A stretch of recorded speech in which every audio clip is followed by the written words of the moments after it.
this Samsung Galaxy A20S will launch on October 12. Yes, but luckily available na siya in all Samsung stores nationwide yesterday lang, October 4, 2019. So I decided to bought this and unbox this in front of all of you guys viewers. So this is the A20S of Samsung.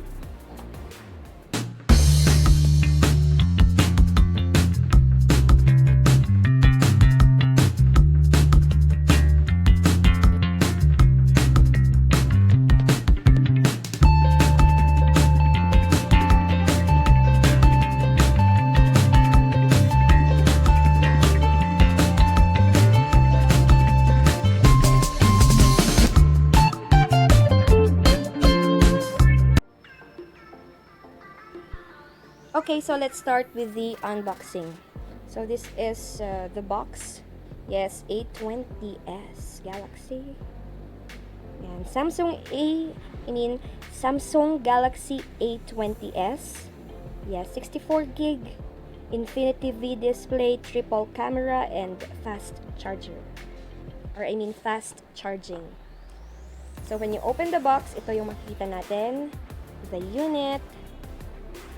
Samsung members, more for you to enjoy. Okay, this is the unit. And yung makikita natin dito sa loob is yung charger. Anyway, yung A20S guys, wala siyang free na headset. So I bought this one separately. So this is worth 850 pesos. Yes, this is also a Samsung brand headset. And meron siyang charger, and this charger is C-type. So when you charge this one, kahit mabaliktad man siya or what, pwede siya. Ito yung tinatawag nilang C-type na charger. Okay, this is the Samsung Galaxy A20S. Available colors, black and green. Hindi lang kita na green siya, pero pag naarawan siya, papakita ko mamaya. Yes, green siya. Dark green. Okay, let's open the phone.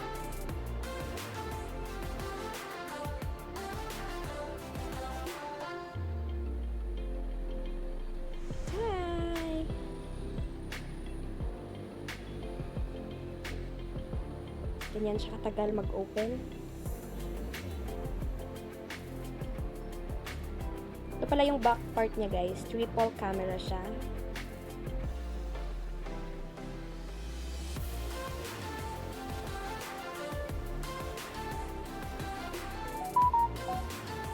Ayan. So, swipe to unlock.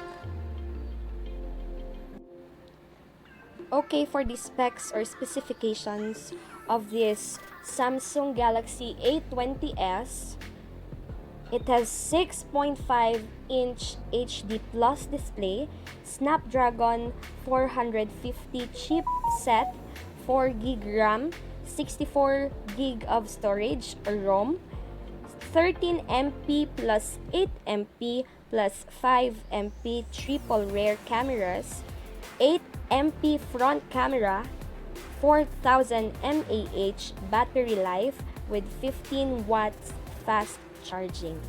Wow! Ang ganda ng specs nitong A20S. Dahil 4 GB RAM na siya and 64 GB, and it has triple camera, yes, at the back. Merong 13 MP, 8 MP, and 5 MP, and yung front camera is 8 MP. And then, meron siyang 4000 mAh na battery life, which is, yes, convenient to use, worth it. Sa price niyang 9,990. And then, for this headset naman, its price is 850 pesos. So, total, pag binili mo silang dalawa, 10,840. Very worth it na siya sa kanyang specs. Okay, so let's try the camera. Whoa, I can see myself. Yan siya. And if you click this one, magwa-wide lens siya. And then video, live focus. Yan, pag gusto mong i-blur yung background mo, pwedeng-pwede. Ma-adjust mo naman siya. Okay. And then we have Pro, and we have also here panorama effect.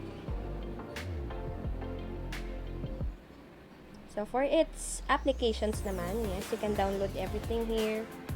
64 gig naman yung internal storage niya, so malaki-laki naman siya. And yes, again, worth it siya sa price. Okay, that's the end of my video. Thank you so much for watching. Sana po na may natutunan kayo sa ating video today. So like this video if nakatulong siya sa inyo, and share this to your friends in case na gusto nilang bumili ng mura but worth it naman sa price na mobile phone. Once again, thank you so much for watching, guys. See you on my next video. Bye!